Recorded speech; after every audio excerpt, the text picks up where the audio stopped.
মেলার একটি স্টলে পণ্যের দাম নিয়ে তর্কের সূত্রপাত হয়। শুরু হয় কথা কাটাকাটি, যা এক পর্যায়ে হাতাহাতিতে রূপ নেয়। উভয় পক্ষই উত্তেজিত হয়ে বিভিন্ন ভাষায় একে অপরকে উচ্চস্বরে গালাগালি করতে থাকেন। যদিও ভাষার বোঝাপড়া সীমিত, তবে তাদের অঙ্গভঙ্গি ও চিৎকারে উত্তেজনার মাত্রা স্পষ্ট বোঝা যাচ্ছিল। উপস্থিত অন্যান্য ক্রেতারা জানান, বিষয়টি মূলত তুচ্ছ একটি দাম সংক্রান্ত মতবিরোধ, তবে উভয় পক্ষই উত্তেজিত হয়ে গিয়েছিলেন।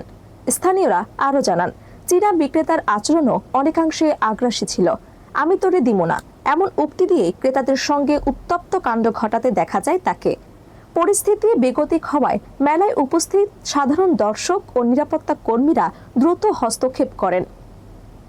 তারা উভয় পক্ষকে সরিয়ে শান্ত করার চেষ্টা করেন।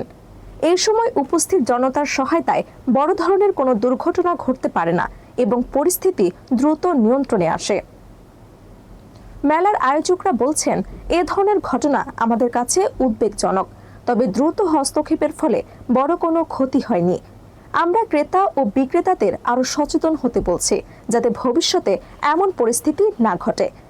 স্থানীয়রা মনে করছেন, সাধারণ দরাদরি বা পণ্যের মূল্যের মতো তুচ্ছ বিষয়ের জন্য উত্তেজনা বৃদ্ধি পাওয়া অগ্রহণযোগ্য। তবে এই ঘটনাটি আবারও তুলে ধরল, সাধারণ জনতা ও নিরাপত্তা কর্মীদের সময়োপযোগী হস্তক্ষেপ না হলে পরিস্থিতি আরও গুরুতর হতে পারত।